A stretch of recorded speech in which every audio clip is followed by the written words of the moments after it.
Amigos que gostam de conversar em tempos interessantes, incertos, implacáveis. Com o futuro suspenso e o passado cada dia mais distante, estamos aqui estacionados na condição humana, na tentativa de fazer uma nova vida funcionar. Cada dia é um passeio na neblina, e os elefantes estão soltos. Não usamos nomes, porque somos nós e somos ninguém. O que importa é a conversa e a vontade de gerar alguma luz. Para mim agora é sobre isso que eu estou pensando, nem consigo pensar num outro assunto. O que vocês acham que vai acontecer com essa polarização extrema de opiniões, de visões de mundo que transcendeu qualquer coisa que nós já vimos na história? Porque não é mais uma questão de política, misturou tudo. Daqui a pouco dá a impressão que pratos de comida vão estar de um lado e outros pratos de comida vão estar do outro, determinadas cores vão estar para lá e outras cores vão estar para colar, e você não vai poder, e se você por acaso botar uma camiseta de uma cor errada, você num determinado bairro, você vai ser esfaqueado. Onde vocês acham que isso vai acabar? Porque tem uma parte de mim que olha para esse fenômeno coletivo e fica pensando que isso é um desejo inconsciente de pegar todas as frustrações que estão maiores do que jamais tiveram na história e transformar numa espécie de guerra, ou num linchamento, ou num quebra-quebra mesmo. Quase como se para mim, a chave tivesse muito mais em tentar entender por que as pessoas estão nesse grau de frustração. Afinal de contas, a vida nunca foi fácil. A vida, historicamente, dos seres humanos sempre foi uma coisa complicada, dura, precária. E pensando em termos históricos, até que nós não estamos tão mal assim. Mas me parece que a população em geral, e eu não estou falando, acho que mesmo aqui no Brasil, nos Estados Unidos e na maior parte dos países, a população em geral está num grau de frustração inusitado, porque nunca se atingiu igual. O que é muito diferente de uma questão de guerra. Existem alguns lugares do mundo onde a questão é uma guerra explícita, tradicional até. Mas nesses lugares em que você não tem uma guerra tradicional, ainda assim parece que do ponto de vista ideológico, simbólico, tem um desejo de confronto que me chama a atenção. O que vocês acham? Eu penso que é um ciclo e que a base é o que você falou, essa frustração e a solidão das pessoas. A gente já falou disso no passado. Eu acho que também em algum momento a gente falou daquele artigo do David Brooks que fala que em algumas situações em que as pessoas já não têm mais pilares da sociedade para se apoiar, a política acaba virando a identidade delas. Mas eu acho que isso tem, do mesmo jeito que chegou, eu acho que vai acabar. Talvez precise ir um pouco mais fundo, talvez a gente precise ter mais polarização, talvez a gente tenha que chegar num fundo do poço aí, no sentido de crises maiores que advenham dessa polarização. Mas eu, particularmente, acho que depois tem uma volta média, porque eu não acho que a maior parte das pessoas tem esse ódio ao outro tão intrínseco, naturalmente, né? Algumas vezes eu já ouvi essa frase, assim, né? Você vai lá no Twitter, que agora é X, você vai, sei lá onde as pessoas estão se xingando, mas você vai na padaria e tá todo mundo se tratando bem. Tudo bem que eu acho que a gente teve algumas eleições aí que foram um pouco mais pegadas, mas mesmo assim, tirando essas situações, as pessoas preferem viver em harmonia. Posso estar sendo ingênuo, pode ter um pensamento aqui que eu gostaria que acontecesse, mas assim, eu realmente acredito que as pessoas estão cansadas dessa polarização, e eu acredito profundamente que a gente vai ter um retorno à média aí. Bons pensamentos.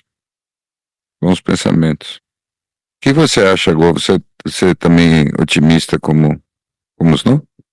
Eu acho que esse é um tema que talvez seja o tema que mais toma a minha atenção hoje em dia, porque eu tenho uma curiosidade muito grande de saber qual o caminho que isso tudo fez para chegar onde está, né? E claro que tem algumas coisas que saltam aos olhos. Hoje você se vincular, né, a uma bandeira e já mudou de campo várias vezes, né? Pode dar um exemplo bem simples, né? O Partido Democrata americano era um partido que na pré-guerra de secessão era o partido dos escravatistas, né? O partido do Abraham Lincoln, que era um partido contra a escravidão, basicamente representava um grupo de menor poder econômico na época, tinha os industrialistas e tal, mas você vai vendo o caminho desses partidos no tempo, e você não precisa ir tão longe, numa história recente, até o início desse século, os republicanos eram os pró-guerra, né, pró-invasões, e os democratas eram me lembro muito daquela eleição fatídica entre a primeira eleição do Bush, né, onde ele ganhou por pouquíssimos votos ali, ainda muito mal explicado na Flórida, e era toda a ideia da agenda de se invadir um país soberano, que era o Iraque, né, logo depois, e como isso foi um choque, e hoje você tem aí um cara como o Trump, que é um republicano meio disfarçado, chamando essa história toda de que ele, enfim, seria a ponte da paz, né, o estandarte anti-guerra, enfim. Então, eu acho que hoje, talvez o que eu entendo é que tenha uma coisa que eu acho que é um diferencial muito grande. Você falou aí dessa frustração generalizada, e eu acho que talvez você tenha, por conta das redes sociais, essa sensação de que a sua vida, comparado com o que você pode assistir ali, está sempre muito aquém da média, que é, obviamente, uma grande falácia, mas na medida que aquilo está sendo sempre confirmado, né, e o algoritmo vai praticamente sempre aumentando esse grau de viés de confirmação, você está sempre assistindo pessoas mais felizes, mais magras, ou mais ricas, ou mais, enfim, preenchendo talvez tudo que dificilmente alguém todos os dias terá, né? E um externo tomando talvez um espaço maior.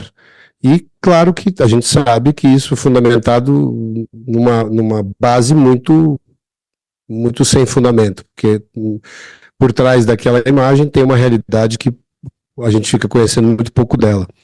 E eu acho que juntuamente a isso veio talvez um dos momentos que a gente enxerga uma disparidade de concentração de riquezas, que a gente já falou aqui muitas vezes, que talvez seja a corda mais esticada que nós tivemos nos últimos 80 anos. Então essas duas coisas se retroalimentam, uma frustração grande, e aí eu acho que todo mundo que tem uma semente ou tem uma célula de radicalismo dentro de si, hoje encontra uma voz que seja um estandarte desse pequeno radicalismo. E para ter esse lado radical sendo ouvido, a gente acaba aceitando outras coisas desse radicalismo que não nos representa. Mas é simplesmente falta de um palco onde a gente possa ser ouvido. E eu acho que a frustração maior é essa, né? A gente não tem hoje uma forma de conseguir colocar para fora o que a gente está sentindo de uma maneira organizada. Não sei se eu me fiz entender, mas essa é a minha sensação. Eu concordo com o que você está falando. E você trouxe essa questão também desse abismo social, esse abismo das questões financeiras, e daí me trouxe uma coisa que talvez seja uma pergunta que eu tenho para vocês. Eu já encaixei isso nessa polarização também, que é a geracional. Vocês enxergam também uma polarização geracional? Tem algumas pessoas que sustentam, né, que eu vi algum dado outro dia falando que nunca as pessoas acima de 70 anos tiveram tanto dinheiro proporcionalmente quanto o resto Snow, você não precisa ir. Algo assim. Você não precisa ir tão longe, né? Vamos pegar o período que veio. Eu sei que o Bi tem considerações a fazer, vou dar um espaço depois para ele se manifestar. Não vou nem citar o livro, para você não precisar ficar mexidinho aí na sua cadeira. Mas o fato é que o pós-Segunda Guerra, né, você tinha existia principalmente nos Estados Unidos, está melhor assim, Bi? Tá ótimo, sim. Tá confortável. Principalmente nos Estados Unidos existia um acesso, basicamente existia uma classe média preponderante, né? E essa classe média tinha acesso a planos, e existia a possibilidade de um estudante pagar um valor de, vamos lá, de mensalidades razoáveis e sair dali com um emprego. Existia um plano para se fazer, onde ele terminava com uma casa própria, com acesso a basicamente o que universalmente era desejado para todo mundo que tivesse uma oportunidade. Existia talvez um pouco mais de equanimidade nas oportunidades. Claro que esta geração experimentou um tipo de acesso que esta geração de hoje, da mesma idade, não tem mais. Até porque o jogo que a gente está jogando chama-se Banco Imobiliário. E o final do Banco Imobiliário a gente sabe como é. São 95% dos jogadores pagando aluguel para 5%, se não for mais, né? Dependendo do número de jogadores que você tem. E como a gente já falou também outras vezes, né, Snow, o final desse jogo é que as peças voltam para a caixa. Eu acho que nós estamos... Eu acho que também uma mistura do Banco Imobiliário com o Resta 1. Aí no fim nós estamos indo em relação a esse Resta 1, né? Mas de qualquer jeito, eu acho que eu concordo com vocês nos ciclos. Eu acho que a gente está vivendo um ciclo.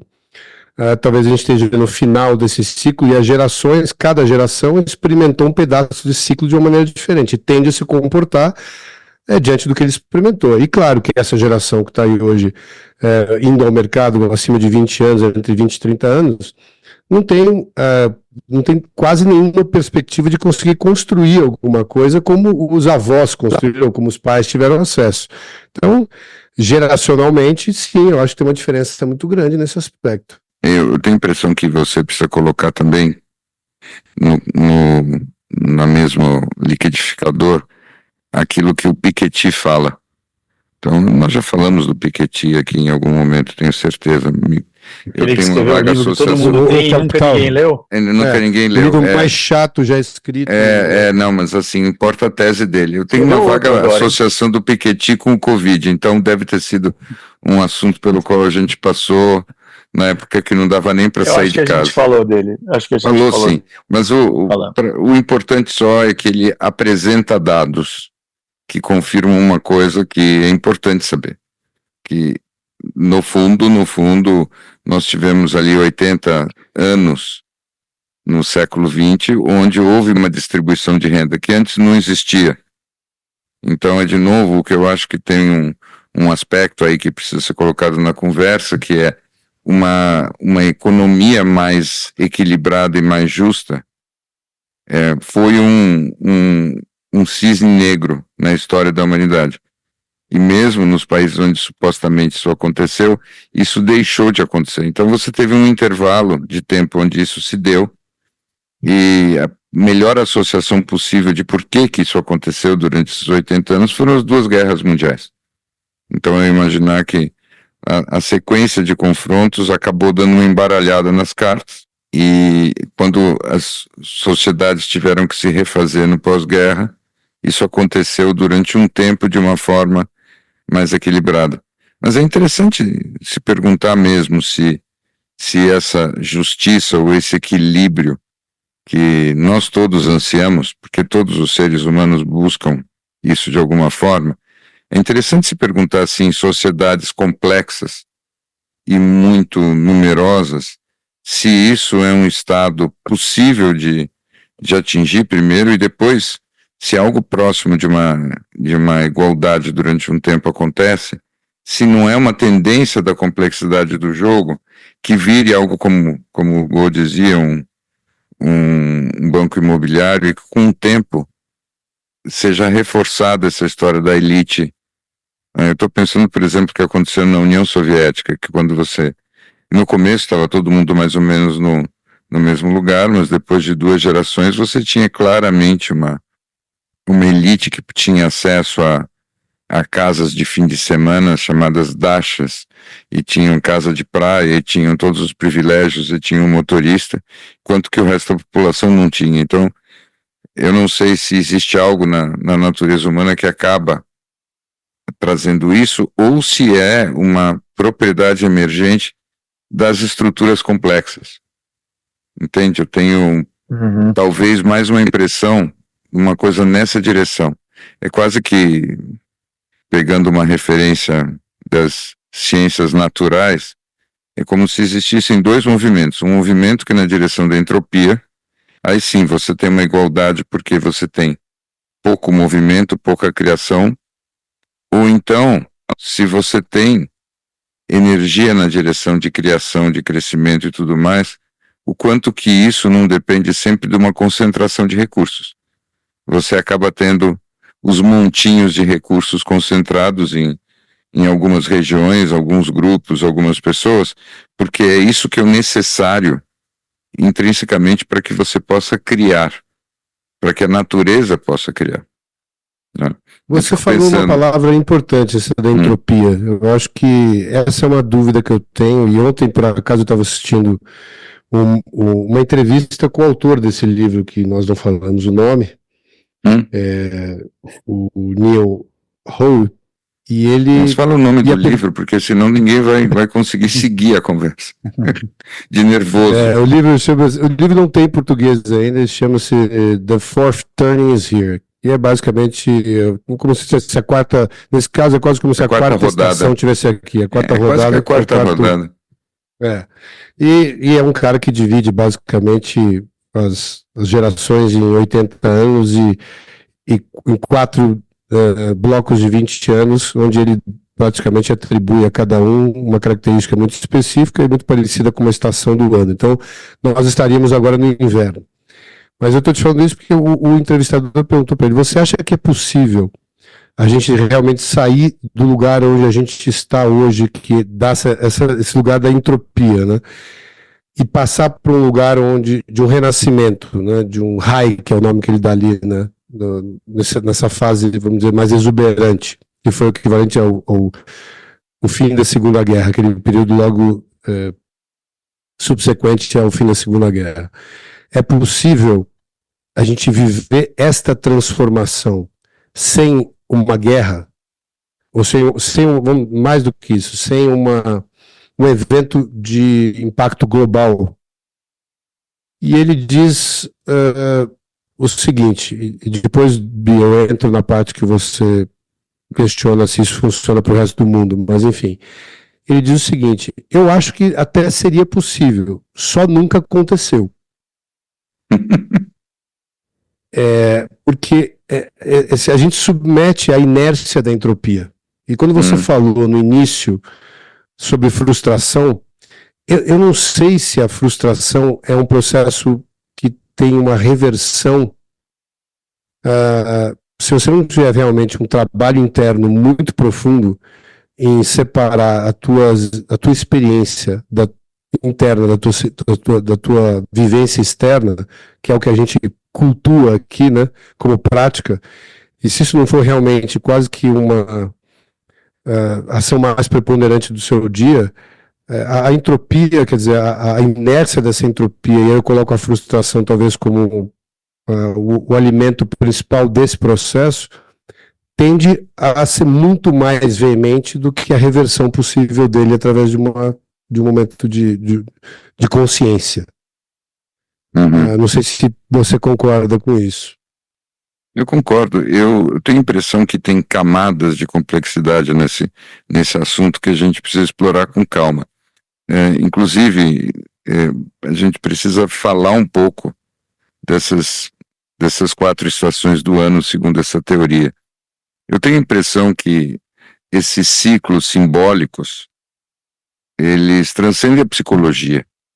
Esse que eu acho que é o ponto mais importante que eu gostaria de pegar. Quando eu estava falando da frustração coletiva, eu acredito que essa frustração, enquanto que um fenômeno psicológico de tanta gente, ela é meio uma característica do nosso tempo que nunca aconteceu desse jeito. Por exemplo, quando eu penso nas guerras mundiais, as guerras mundiais, elas tinham uma dinâmica diferente. Não era não é que as populações estavam com uma frustração existencial individual que elas não sabiam onde colocar. Elas foram manipuladas dentro dos movimentos coletivos que existiam naquela época e jogadas umas contra as outras. Enquanto que, então, por exemplo, na Primeira Guerra Mundial, tinha mais uma tensão interclasses começando a acontecer, que foi transformada numa tensão entre países. E o que eu sinto hoje em dia é uma coisa bastante diferente. Eu acho que nós vivemos hoje na economia da inveja. E a inveja é um estado psicológico mesmo, subjetivo, muito grave. Porque ele é um sentimento intrinsecamente destrutivo. A inveja, quando ela se torna alguma coisa que perpassa o sistema todo, ela faz com que você esteja mais preocupado em destruir o objeto de inveja do que propriamente fazer alguma coisa, evoluir, mudar. E aí, então, realmente, eu acho que é um flerte com o caos. Eu não sei, eu não explorei isso em profundidade, mas, por exemplo, quando você pega os exemplos que Howe dá dessas outras fases de inverno, ele fala da guerra civil dos Estados Unidos, ele fala depois da Segunda Guerra Mundial. Me parece que, por mais que aquilo tenha sido destrutivo numa escala que nós hoje em dia, graças a Deus, nem estamos vivendo, a lógica que estava por trás não era a vontade de caos. E eu sinto que hoje em dia tem até isso em jogo, uma vontade de caos. Então eu acho que tem uma diferença aí. Não estou querendo com isso dizer que esses ciclos não existam, que eles não se repitam, só que me parece que eles funcionam de algum outro lugar que é ainda mais profundo do que a psique individual. É uma coisa mesmo de inconsciente coletivo. Eu repito, quando nós falamos um pouquinho sobre isso semana passada, eu te comentei que eu não tenho convicção de que a sequência, exatamente como o autor coloca, se aplica de uma forma generalizada a todos os países e culturas na mesma época. Mas eu Não, concordo mas que ele nos não Estados diz Unidos, isso. ele também não diz, né? Não, ele não diz isso. Ele, ao contrário, ele diz que ele passa a ser mais parecido os ciclos por países na medida que você tem um evento global, como foi a Segunda Guerra, a Primeira Guerra, enfim. Até então eles têm ciclos, mas cada um dentro como se fosse um próprio mundo, né? Ele fala muito do Império Romano, por exemplo, mas eu acho que tem uma parte que é interessante que você falou. Eu acho que tem essa questão eu fico imaginando se realmente nos anos que antecediam a Revolução Francesa, se houvesse um Instagram, e as pessoas pudessem acompanhar, né, as festividades de Maria Antonieta e sua corte. Eu acho que ela teria perdido a cabeça muito antes, né? Então eu acho que talvez esse lugar que você falou da inveja hoje, e talvez o caos como uma alternativa na medida que a ordem não te atende mais. E eu vejo até nesses confrontos que estão acontecendo na Inglaterra, você vai vendo como é frágil a psique e a vontade de ir para esse lugar eu vou chamar de uma anarquia, porque é um comportamento quase que de quem está ali parado esperando uma faísca qualquer para poder detonar alguma coisa que traga para ele alguma justificativa existencial, né? Porque dentro do que ele assiste, ele fala, não tem lugar para mim no mundo mais. Eu não pertenço a nada disso. Aí eu vou pertencer ao quê? Eu vou pertencer a uma história ali de momentos que eu tenho com quem compartilhar para eu sentir um pertencimento qualquer. Mas eu acho que por isso que esse caminho, quanto mais próximo a gente está nesse movimento de entropia externa, é quase que uma condição sine qua non de uma existência mental saudável você fazer o caminho interno com mais veemência ainda. Mas é quase que um elixir que existe. Você falou essa história da corte, se o pessoal fosse ver as festas de Maria Antonieta no Instagram, veio muito de encontro exatamente ao que eu estava pensando, o Gol, porque tem uma coisa que eu vejo, né, nessa frustração e nessa solidão e nessa depressão das pessoas como um todo, é que a sensação que eu tenho é que as pessoas também, e acho que essa é talvez a minha pergunta, também perderam esse ímpeto de ir para a guerra no sentido ipsis literis. Está todo mundo cancelando todo mundo nas redes sociais, está todo mundo xingando, mas eu fico pensando se na época de Maria Antonieta, se o pessoal não ia ficar lá na cama vendo o Instagram e cancelando, falando, não, Maria Antonieta... Então, a psicologia das pessoas naquela época era completamente diferente. Eu tenho convicção disso. Não, então, sim, mas o meu ponto é, hoje as pessoas têm força para se organizar, não estou falando das grandes potências que têm armamentos, não, estou falando... Tá todo mundo na sua casa sozinho, solitário, não conseguindo se relacionar. Essas pessoas conseguem se organizar para começar um movimento de revolta ou não? Entendeu? A sensação que eu tenho é que tá todo mundo tão resignado e cansado e que tá muito mais fácil reclamar nas redes, que energeticamente essa potência, não sei se ela se foi, mas ela está muito diminuída. Olha, mas é interessante, quando você olha a história, as grandes revoluções também não vieram de organização, elas vieram de um outro lugar. Não é que todo mundo começava a se organizar, ok, vamos fazer uma revolução. Os historiadores chamam de revolução depois uma coisa que na ocasião foi muito mais a completa derrocada da ordem velha do que qualquer história. Por isso que eu acho que eu tenho a impressão que são camadas diferentes que se manifestam juntas, mas que nós precisamos separar. Tem um componente psicológico que, para mim, tem tudo a ver com algo que nós já comentamos aqui, que é minha série de documentários favorita, que é aquela Century of the Self. Lembram daquilo? Então, que eu sempre falo que é aquela obra-prima do Adam Curtis. Assustador. Do Adam Curtis, que, inclusive... também é uma preciosidade, porque ele é um cara completamente de esquerda e a BBC deu acesso a ele para poder fazer todas aquelas coisas e fazer a melhor crítica ao capitalismo que eu já vi ali. E ele deixa muito explícito, de uma forma que é muito difícil você não concordar, que uma coisa que aconteceu nas últimas, sei lá, na segunda metade do século XX, ou mais do que segunda metade, eu acho que quase logo depois da Segunda Guerra, é que para o motor da economia avançar, gradativamente você começou a tratar as pessoas como se elas fossem crianças que fossem ser mimadas através da possibilidade do consumo, através da atividade econômica. Então, o que aconteceu? É fascinante. Só para contextualizar o que eu quis dizer com a psicologia ser diferente em outras épocas, tem uma obra de um historiador que eu não vou conseguir me lembrar agora o nome, peço desculpas, mas que é fabulosa. Ele conta da invenção da infância. É um historiador francês. E ele explica como, alguns séculos atrás, não existia infância. Eu vou repetir. Não existia infância. O que isso quer dizer? Claro que existiam crianças. Mas não existia infância como uma fase simbólica e muito menos como alguma coisa da qual você devesse ter nostalgia.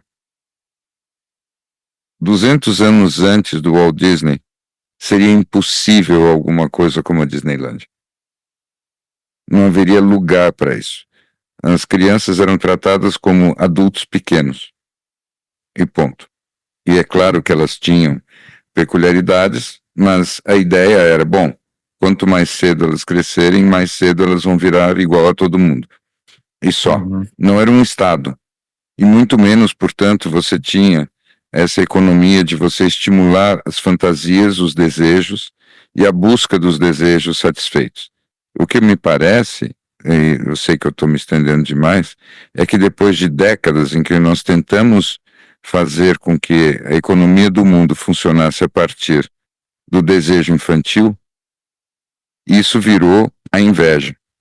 Ou seja, depois que você pegou a psique individual e mimou ela ficou tão completamente infeliz que ela agora só pensa em destruir todo o quarto de brinquedos. Então, claro que eu estou exagerando, só para trazer o argumento com muita força, mas é a ideia de que a nossa psique hoje em dia, ela está meio que estragada. A maior parte das pessoas não se pergunta muito o que ela tem para trazer para o mundo. Só pergunta o que o mundo tem para me oferecer. E isso é uma peculiaridade histórica. Os seres humanos não são piores ou melhores do que sempre foram, mas eles não se entendiam dessa forma no passado. É relativamente recente essa ideia de que você está no mundo para ser feliz, ou para se satisfazer, ou para ver desejos realizados. Isso é uma novidade. E, claramente, eu acho que vocês vão concordar comigo, não está dando certo. Silêncio sepulcral. Onde foi que eu perdi vocês, ou eu caí do trem? Fiquei falando sozinho.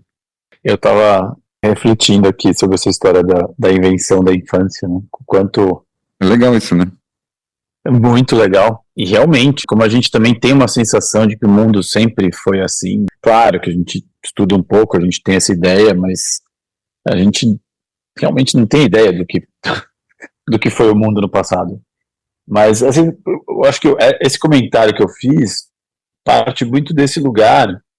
Eu sinto as pessoas com uma energia muito baixa para revoltar-se, inclusive, sabe? A revolta acho que está lá, a raiva está lá, mas eu acho que tomar uma atitude em relação a isso, sabe? Pessoas... Mas, Snow, isso aí historicamente, a gente uma vez falou um pouco aqui de como é que os passarinhos, quando estão fazendo as curvas no ar, né? Como é que essa mudança de rota acontece? No episódio 1. Episódio 1? Ah, olha só. Exato. E eu acho que isso não acho que é muito diferente. Eu acho que tem uma tendência, e ali naquele momento, pelo que eu me lembro, acho que quando dá 51% ali daqui, os outros acabam... Eu acho que é um negócio chamado massa crítica, né? E o que a gente está vivendo agora talvez seja a construção ou não dessa massa crítica que faz essa mudança, que até para se mudar hoje a distância entre quem conseguiria fazer a mudança, que são as cúpulas governamentais, desculpa, não fazer as mudanças, mas talvez executar as mudanças num caráter mais global, elas estão desconectadas das bases também, né? Então você tem até na estrutura interna de movimentação está tudo muito engessado, eu acho. A minha impressão é que eu sinto que existe, claro, essa frustração. Eu estava, inclusive, assistindo um vídeo que me foi mandado, acho que eu mandei para vocês também, de uma senhora de 94 anos, uma amiga nossa do podcast nos mandou, e ela conta que, indo de encontro ao que o Bi disse agora, ela falou, a minha velhice agora é a minha segunda infância, porque a primeira eu não tive. Isso é lindo. Isso é maravilhoso. E eu estou brincando agora de ser criança, porque o que eu tive naqueles primeiros momentos, eu tenho péssimas recordações com a cabeça do que eu achava que uma criança devia viver, que foi o que ela acabou vendo nas outras gerações, né? Então, essas gerações não tinham realmente esse lugar da infância. E eu acho que são esses ciclos, né? Talvez a gente esteja... eu tenho a impressão de que, sob o ponto de vista metafísico, talvez...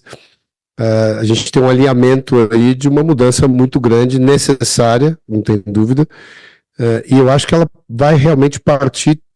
Eu não sei se a guerra ela é necessária, mas eu tenho certeza que o ranço desse lugar que a gente vive hoje vai ser muito importante para a gente não querer passar por ali de novo.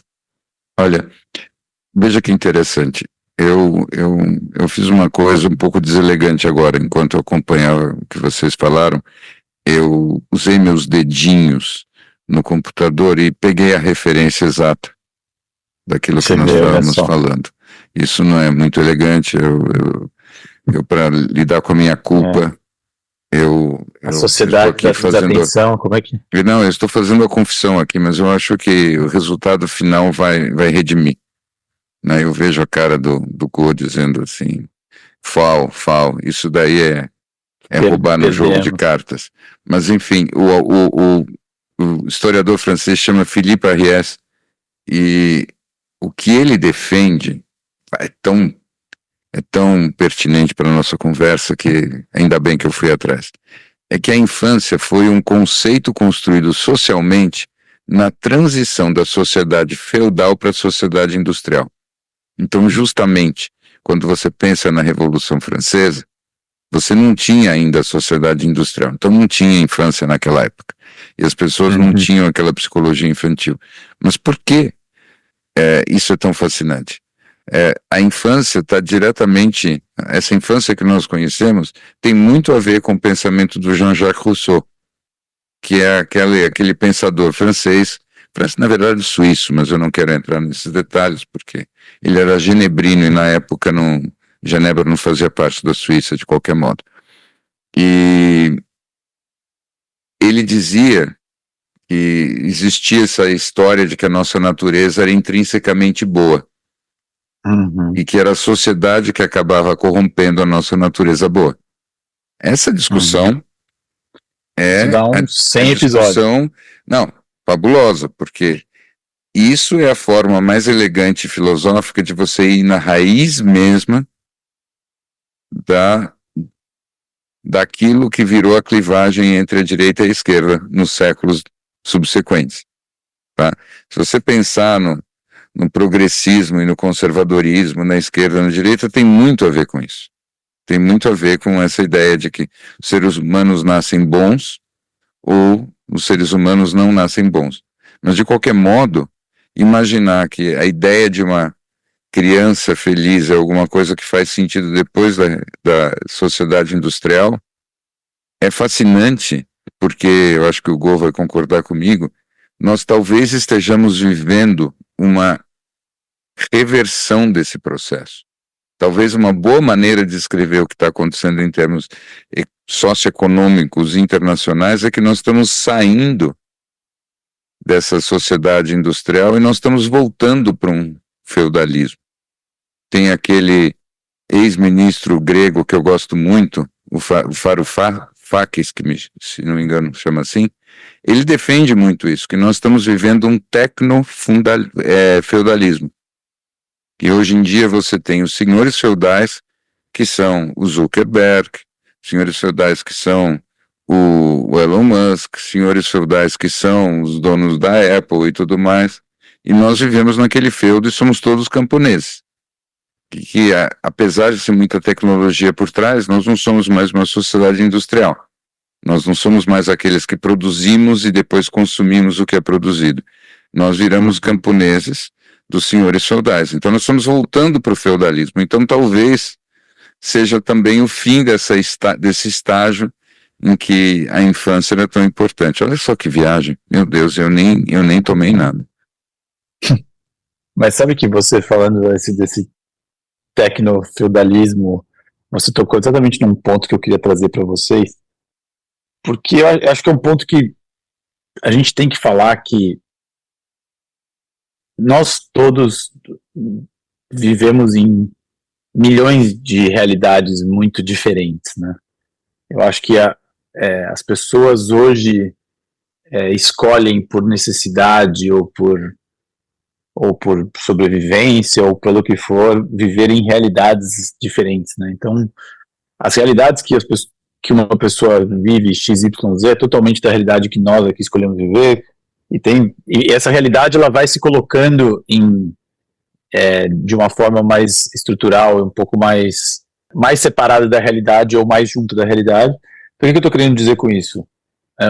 Tem os países, tem as cidades, tem as sociedades e tem as gerações e tem o quanto as pessoas ficam imersas em certas redes sociais, certas videogames, certas empresas, e eu acho que as pessoas vão criando subterfúgios para viver as próprias vidas imersas em certas questões.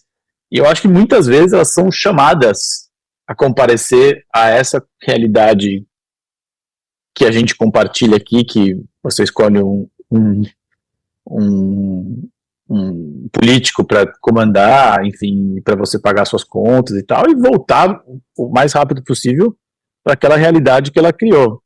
Vocês têm essa impressão também, ou eu estou aqui viajando na maionese? Porque eu realmente, a sensação que eu tenho é que a gente vive em milhares de realidades e que isso vai ficar cada vez mais, e não estou falando de metaverso e tal, estou falando, assim, realidades de relações, que obviamente tem um tanto de que o digital facilita, mas que quanto mínimo contato possível com essa base da realidade que elas tiverem, melhor. Não sei. O que vocês pensam disso? O Gô tá muito quieto há muito tempo. E eu sei que ele tá vivo, ele se mexe.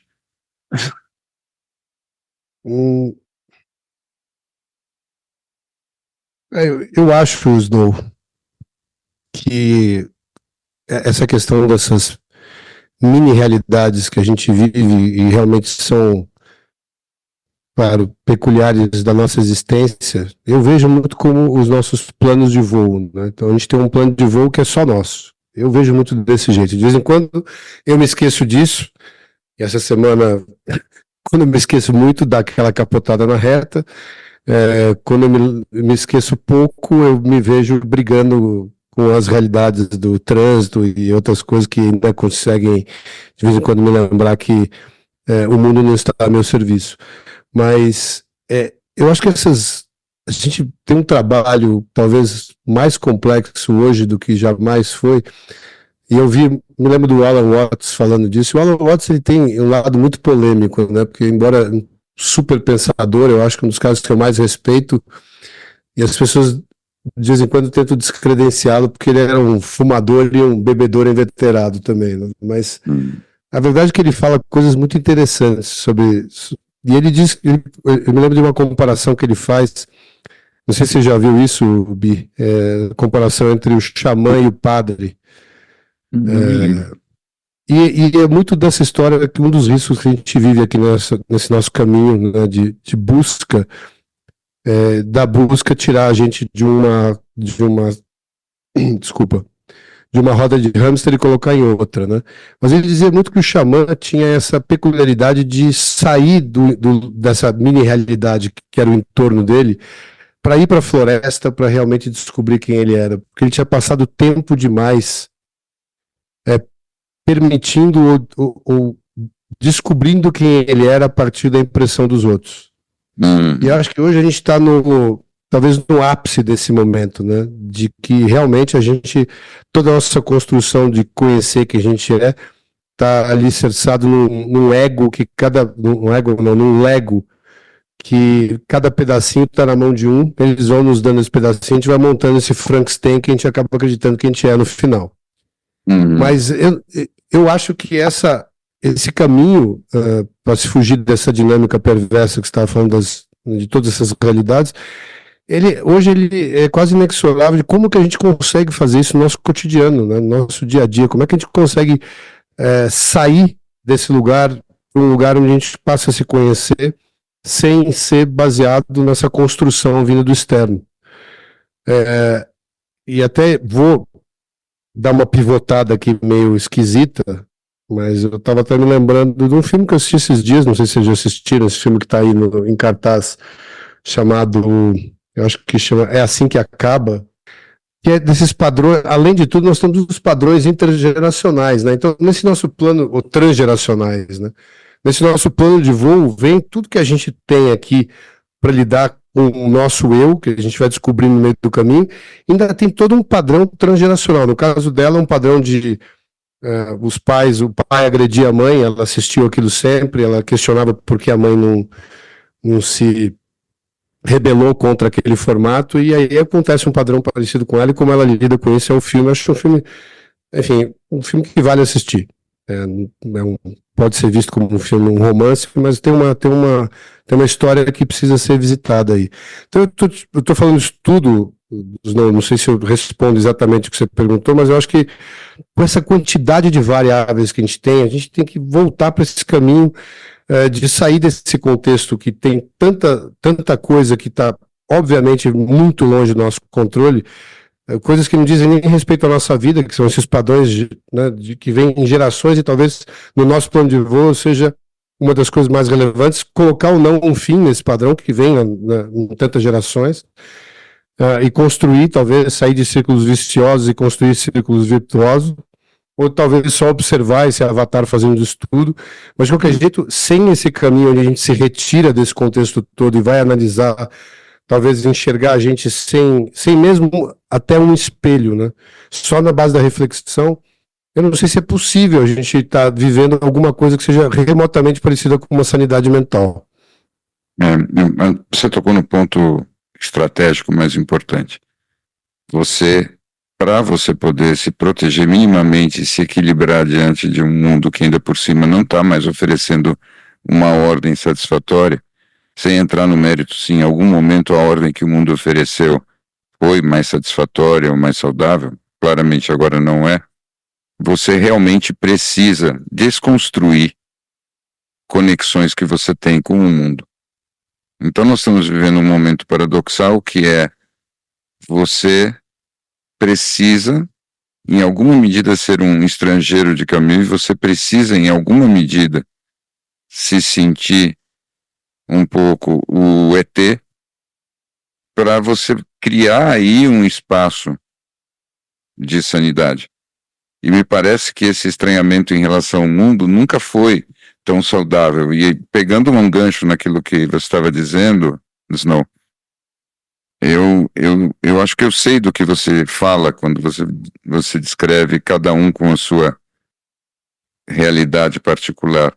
Mas para mim parece o seguinte, quando todo mundo tem a sua realidade particular, na verdade todo mundo está vivendo a mesma realidade. E isso é uma ilusão de independência, uma ilusão de autonomia, uma ilusão de diferença. Quando você vai olhar mas você não acha aí, Bi, desculpa, mas assim, claro. Você não acha que tem aí uma... Você estava falando de frustração, o Snow também.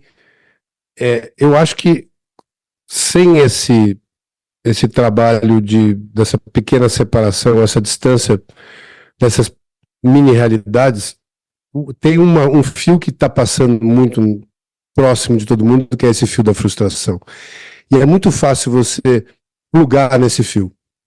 Sim. E entrar nesse lugar de revolta. E esquecer Sim. até qual é a sua realidade individual e qual é o seu plano de voo. E sustentar que, independente do que for, você sempre vai achar alguma coisa que você tenha razão de sobra para estar muito insatisfeito com. E plugar nesse lugar. E aí, a partir dessa plugagem generalizada, que se cria massa crítica, talvez, de movimentos que fazem muito pouco sentido. Né?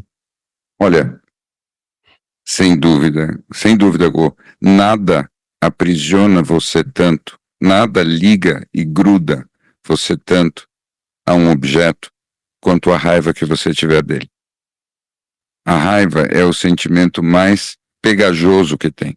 Ele gruda você como se fosse araldite ou super bonder para os mais jovens, naquilo que você tem de frustração. Então essa frustração generalizada, na verdade, deixa todo mundo muito apegado às mesmas coisas.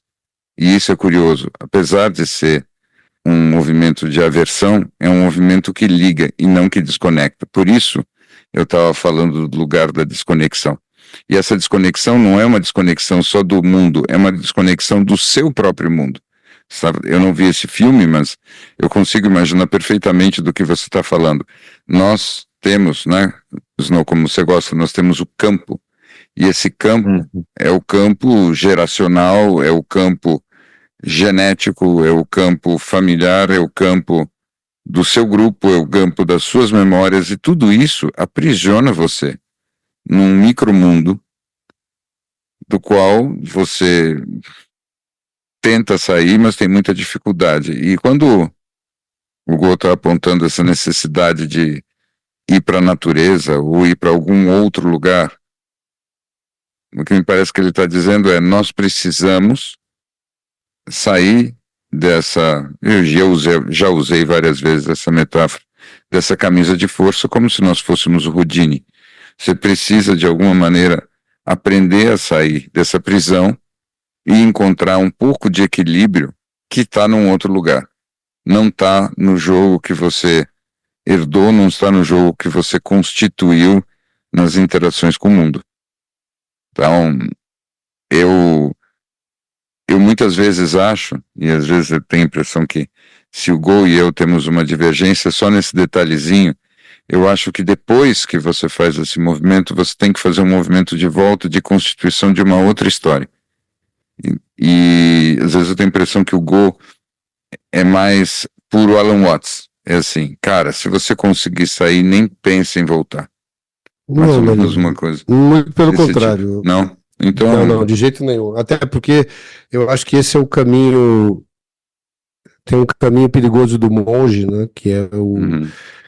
Que eu acho que justamente cai nessa outra roda de hamster. E até o Alan Watts fala muito de um estudo que ele fez uma vez sobre o catolicismo no México. Não sei se você sabe dessa história. Não, eu não sabia, muito menos que ele tinha feito assim, isso. É um dos catolicismos. Parabéns. Não sou um expert, é só por acaso, acho que o meu algoritmo está trazendo ele com mais frequência. Está sendo muito ele. Mas de todo jeito ele fala ali de uma história interessante, que essa necessidade do sofrimento e de que passa a ser uma performance. No caminho espiritual isso é super comum, né? O cara, e mesmo no Zen budismo, o cara ir lá e ficou meditar, eu meditei por 36 horas, eu fiz um jejum de 40 dias, e começa a ser uma performance que o ego ama, né? Ama e se apropria rapidamente.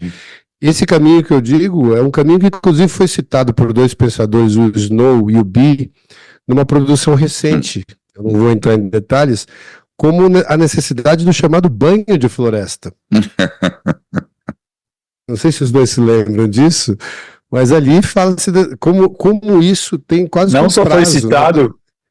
Como não foi só foi citado, como foi vivida. Foi vivido. Então, como isso é quase que um protocolo conhecido, e não um protocolo só de ida, né? Quando ele é só de ida, a gente também vai entender melhor, mas ele é um protocolo de ida e volta, mas talvez a volta é muito mais você se lembrando de que não é o outro que vai contar para você a história de quem você é. Só isso. Mas aí eu pergunto para vocês, num nível mais individual, mais pessoal aqui. E para vocês é o refúgio? O que cada um de vocês faz ou encontra como refúgio, como essa floresta onde você se recupera, onde você sai fora? Como é que vocês fazem, né? Num nível bem banal e cotidiano, para sair um pouco fora dessas teias e dessas redes todas e respirar um pouco e ter um pouco uma sensação de centro? Qual é o método de vocês? Eu vou contar o método do Snow. Qual é o método do Snow?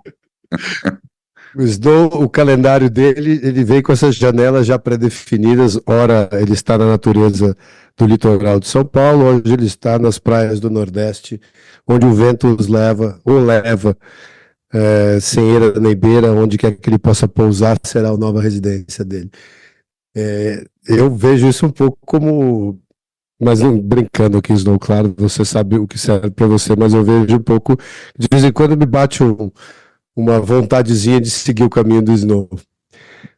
Mas eu tenho, como eu talvez não consiga fazer isso ainda como eu gostaria, eu tenho a minha prática. Eu não poderia anunciar aqui, porque eu vou ser pego nos detalhes, mas assim, eu montei a minha agenda de uma maneira bem diferente recentemente, e tem um espaço quase que diário necessário para fazer esse caminho, independente de eu estar inserido ou não na natureza. Que eu percebi o quão vulnerável era a começar a acreditar na história dos outros a meu respeito. A gente precisa... Então eu vou dizer que eu acho que eu sou mais da homeopatia do que das doses de estágio preta. Muito bom. Snow, você confirma a revelação? Eu confirmo, sim. Eu confirmo. Gostaria de fazer nessa frequência que o Gol levantou aqui para fazer o ponto. Onde você está nesse momento, só para a gente saber? Eu estou no meio do mato. Pode ser vago, mas... Pois não. Exato. Não precisa dizer exatamente inserido aonde. na natureza. Eu estou inserido na natureza. E eu acho que sim, você tem um ponto. Não, e eu estava pensando nisso, que sim, eu gostaria. A gente vê pelo número de pulseiras que ele volta de cada incursão que ele faz da Pi. Já está virando praticamente uma manga no braço dele. Então... Não, miçangas, né? Depois que que o Bi fez a metáfora dele, eu achei que eu deveria colocar mais. Mas o ponto é, sim, eu acho que depois de um tempo entendendo aí a vida que eu conseguiria levar, e a gente poderia ter uma discussão aí se é de um lugar de privilégio ou não, blá blá blá, mas eu acho que eu construí uma vida para mim que hoje privilegia ter uma energia mais alta e estar menos corrido e com que eu consiga mais tempo e essa ter uma vida que se desenvolva ao redor de um bem-estar, de uma energia mais alta e que não seja uma correria absoluta. E claro que isso levanta um monte de discussão, enfim, que é uma vida que, demorou muito para eu conseguir ter do jeito que eu gostaria, e dois, acho que a maior parte das pessoas não consegue fazer isso, não conseguem desenvolver por uma série de questões, enfim, filhos, família e tudo mais, então acho que tem uma discussão aí importante. Eu acho que o primeiro, o Bi também tem que responder essa pergunta pra gente, mas eu acho que a minha pergunta é outra, assim, diante dessa constante mutação, como é que você vai descobrir quem você é se o cenário que está atrás de você está constantemente mudando também, né? Então, eu acho que é isso que eu também vejo as pessoas se pegando, sabe? Mas aí você trouxe Mas aí é uma questão. diferença se você é variável ou se você é constante, né? Então, eu tenho a impressão que a parte variável de você, digamos assim, você não vai descobrir qual que é, porque ela está constantemente mudando diante da mudança das circunstâncias. Mas a parte invariante de você, ela não é conceitual. Ela nem sequer é verbal. E você precisa fazer um toque e chegar no pique de tempos em tempos nessa parte invariante pré-verbal que dá o sabor de você mesmo. Sem esse sabor de você mesmo, você não está perto do seu centro. E me parece que isso é uma coisa importante de conseguir. Respondendo a tua pergunta quanto à minha, a pergunta que eu mesmo fiz, voltando o bumerangue na minha direção, teve épocas em que eu estava fazendo exatamente esse mesmo esquema bem regular da natureza. Hoje em dia, o que está funcionando muito para mim é mergulhar em processos de criação. Eu fico horas e horas e horas criando alguma coisa, não precisa entrar em detalhe do que, e também não importa muito a qualidade final. Mas quando você entra num processo de criação como alguém que está pintando uma aquarela, como alguém que está tentando criar alguma coisa específica, a arte, para mim, ela tem essa finalidade, ela funciona como uma floresta, e ela faz com que eu saia fora dos mecanismos mentais, das memórias e das dinâmicas e dos dramas da vida. Eu saio fora disso e eu vou para uma realidade paralela que eu mesmo criando. É uma maneira, e é curioso, porque o que eu sinto quando eu estou fazendo isso é muito parecido com o que eu sempre senti quando eu estou sozinho na natureza. Talvez seja a mesma coisa, não sei muito bem porquê. Mas é interessante, porque eu sinto que é isso, né? No fim, você sente que existe uma evolução nesse quesito, que no começo você precisa se descontextualizar, ir para a natureza, depois você consegue fazer um trabalho que é mais interno, ou você acha que é só uma coincidência no teu caso? Olha, eu acho que tem uma evolução, mas é uma evolução curiosa, porque lembra aquilo que o Google comentou daquela senhora de 93 anos que finalmente está vivendo a infância dela. Por que lembra? Porque quando eu era pequeno eu conseguia fazer exatamente isso. Independente se a minha infância foi boa ou não foi boa, eu acho que essa é a pergunta mais capciosa de todos os tempos. O que raios é uma infância boa? Eu não sei se isso é alguma coisa que com tantos anos de profissão eu consigo definir. Mas eu me lembro bem que quando eu era pequeno eu ficava horas e horas e horas e horas e horas brincando com a minha própria cabeça, inventando coisas. E eu perdi durante muitas décadas essa capacidade. E E foi um grande trabalho sobre mim mesmo, foi um grande trabalho de autoconhecimento, foram anos de meditação para eu poder voltar a ser aquele menino que brincava com a própria cabeça. Mas, de novo, ele estava lá.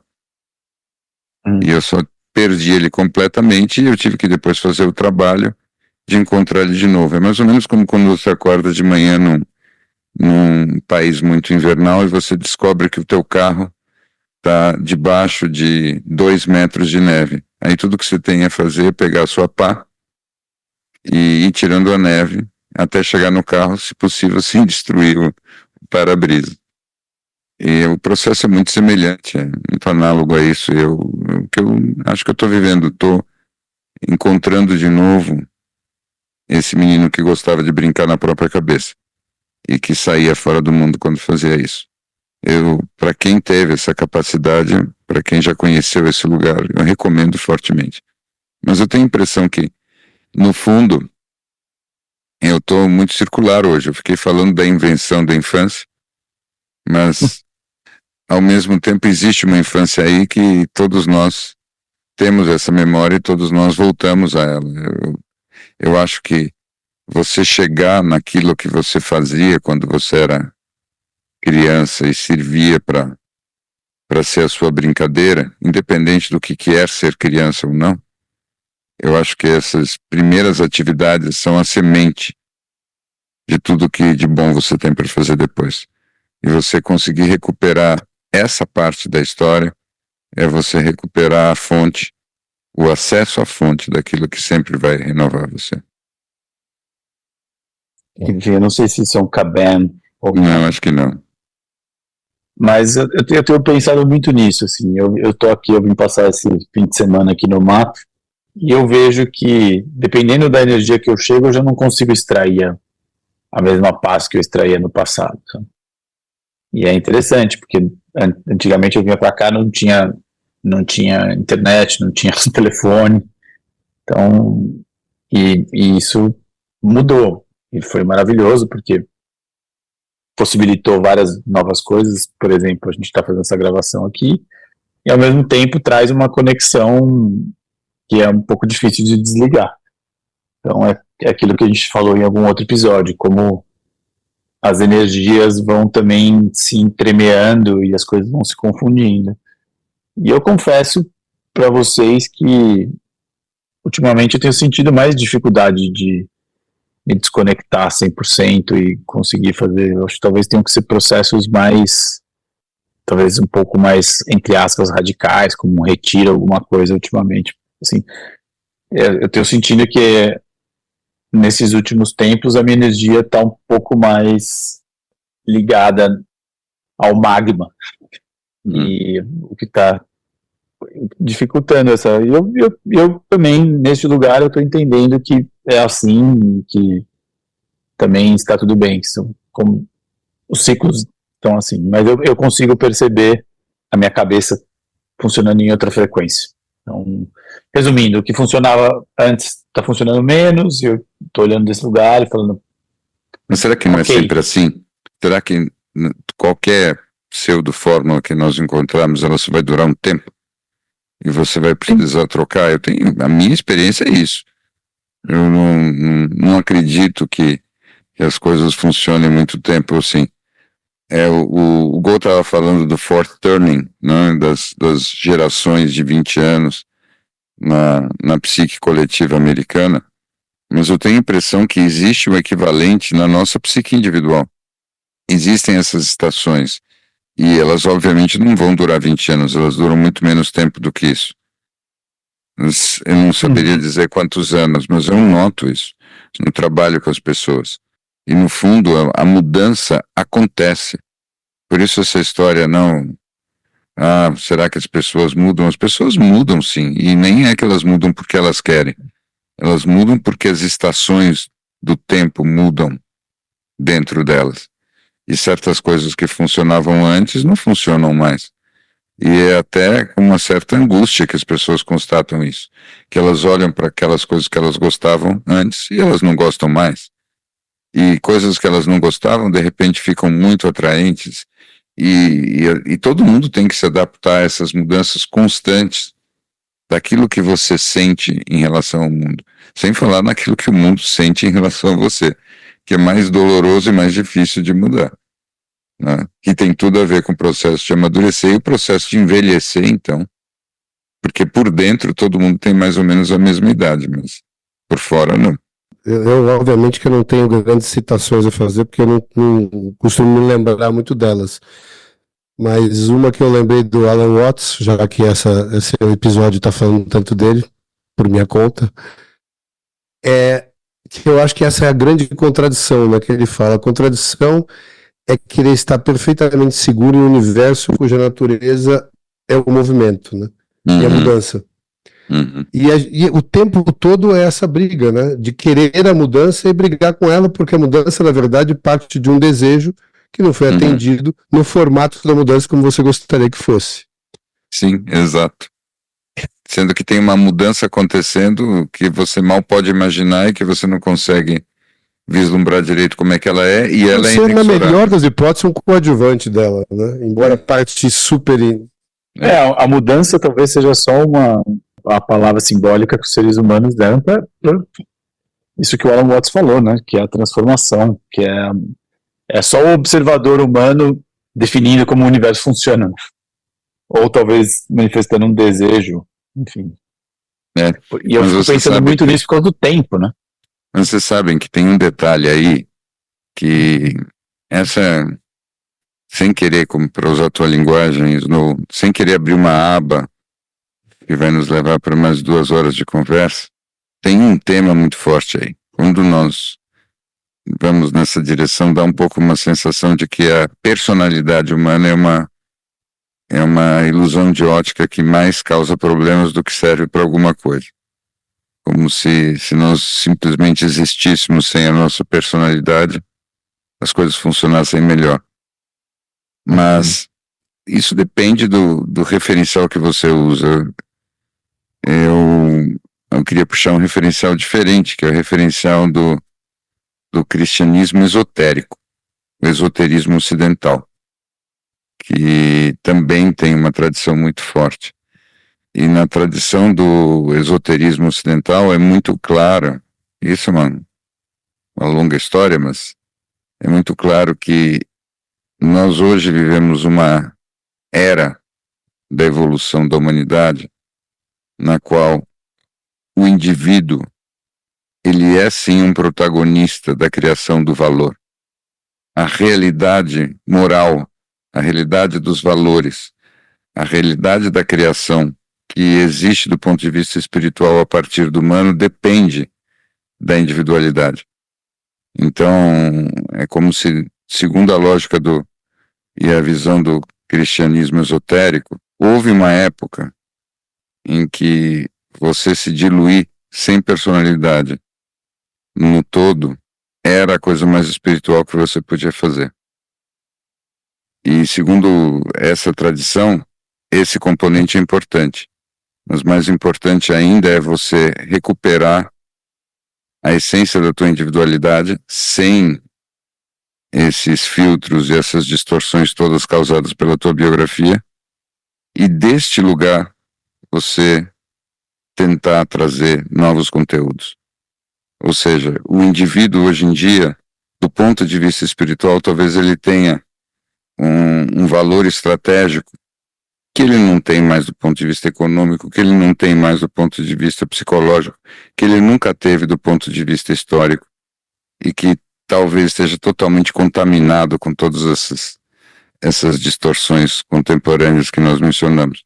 Mas imaginar que do ponto de vista estritamente espiritual, a individualidade tenha um lugar importante e de valor, isso eu acho que é uma variante interessante, para a gente fazer uma conversa mais séria em algum outro momento, eu acho.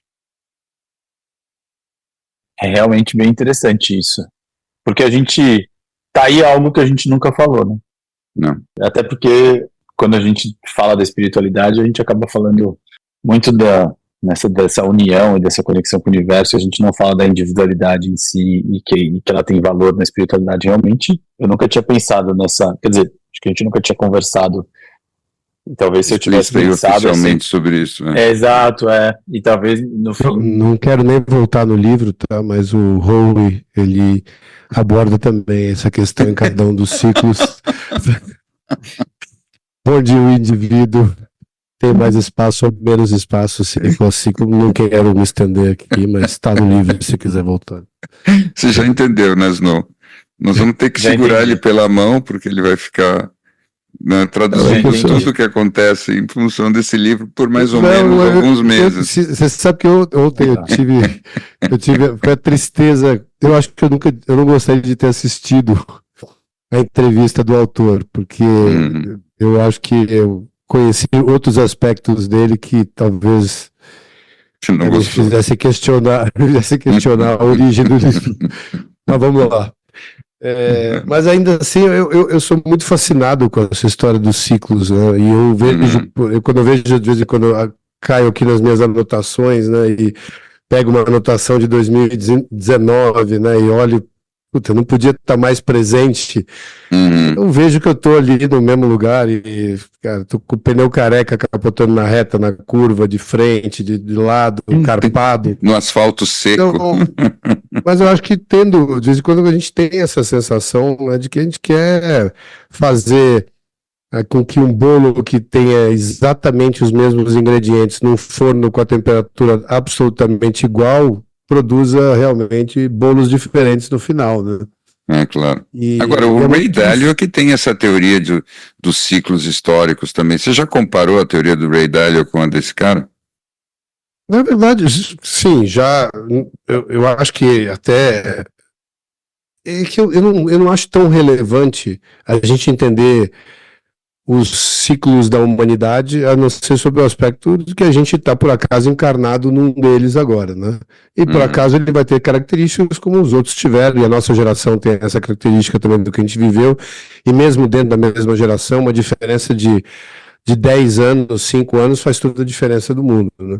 Mas eu acho que a gente entendeu os nossos ciclos, né? E isso é uma coisa que está sempre muito disponível. Se a gente realmente tiver parado para prestar atenção onde a gente está repetindo e onde a gente já conseguiu talvez sair daquele ponto morto e engatar na próxima marcha, entender quais são os nossos invernos, os nossos verões e onde a gente está preso no mesmo lugar que impede esse ciclo de terminar, e talvez até entender, tem algumas passagens bíblicas que falam muito disso, entender qual é o tempo de cada coisa que você está vivendo, né? Qual é o tempo de reflexão, qual é o tempo de ação, qual é o tempo de observação.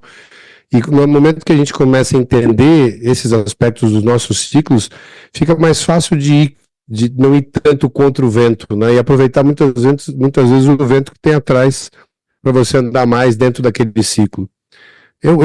Essa história dos ciclos, para mim, tem muito mais a ver com o indivíduo, nesses casos, entender como a gente está. E claro, o contexto externo, né, vai sempre ter um impacto aí que pode acelerar ou retardar o teu próprio movimento, mas ainda assim eu acho que a gente é um indivíduo com o nosso plano de voo inserido em outros ciclos, então tem ciclos dentro dos ciclos.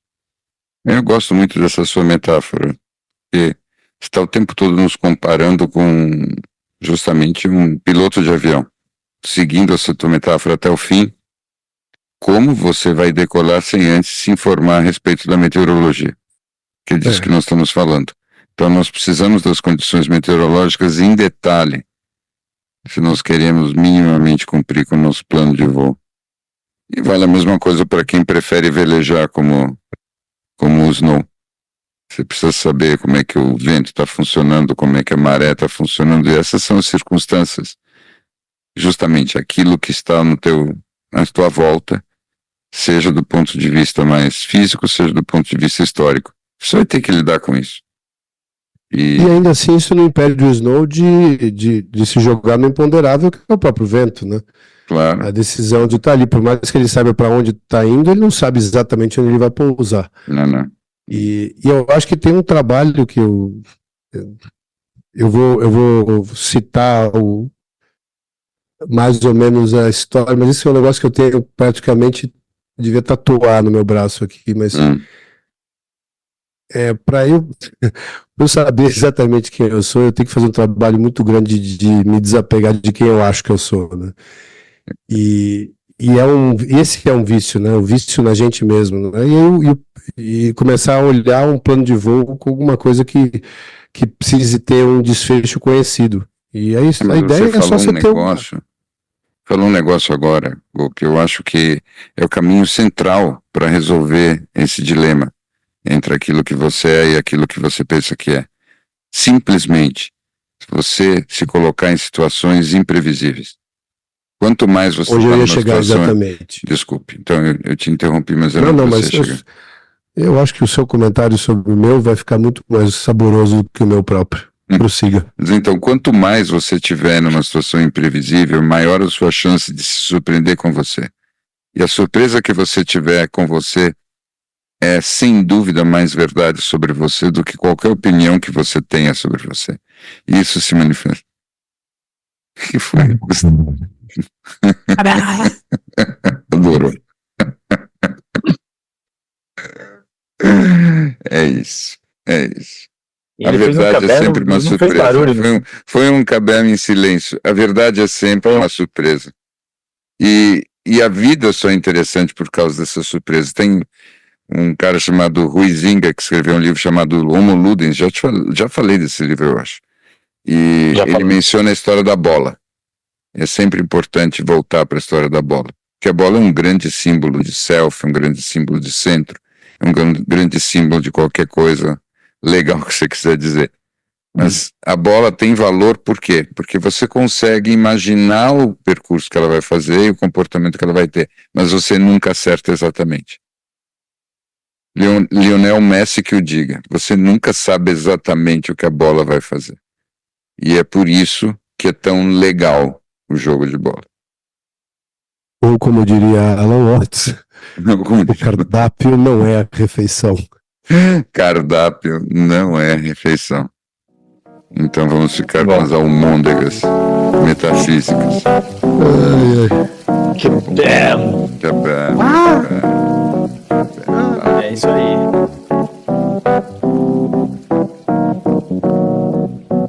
The eyes, you think you shake your thighs in a room full of fallen hope and take the skies.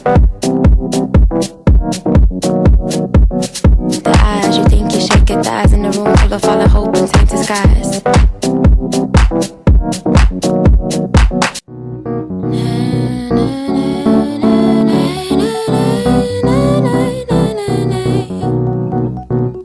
I run out of stuff, so I don't know what to do. You walk until you find the things you thought you knew. It's weird cause I was listening to their conversation the other day. He said, I like this. You don't know me? You don't know me anymore. You think you shake your thighs in a room full of fallen hope and take the skies. You don't know me anymore. You think you shake your thighs in a room full of fallen hope and take the skies. I run until I find my lungs. I thought you had a clue. You walk until you find the things in me you thought you knew. I run until I find my lungs. I thought you had a clue. You walk until you find the things in me you thought you knew. And I don't know you. There's zero judgment. There's a free room. You don't know me anymore. You think you shake your thighs in a room full of fallen hope and take the skies. You don't know me anymore. You think you're running away. You think you're getting away. Hey, hey, hey. Boom, boom, boom, boom. You think you're running away. You think you're getting away. You think you're gon' hide, but I got your mind on mine. You really running hard, you get so fast. Don't let this shit start coming, so I'll let you get that far.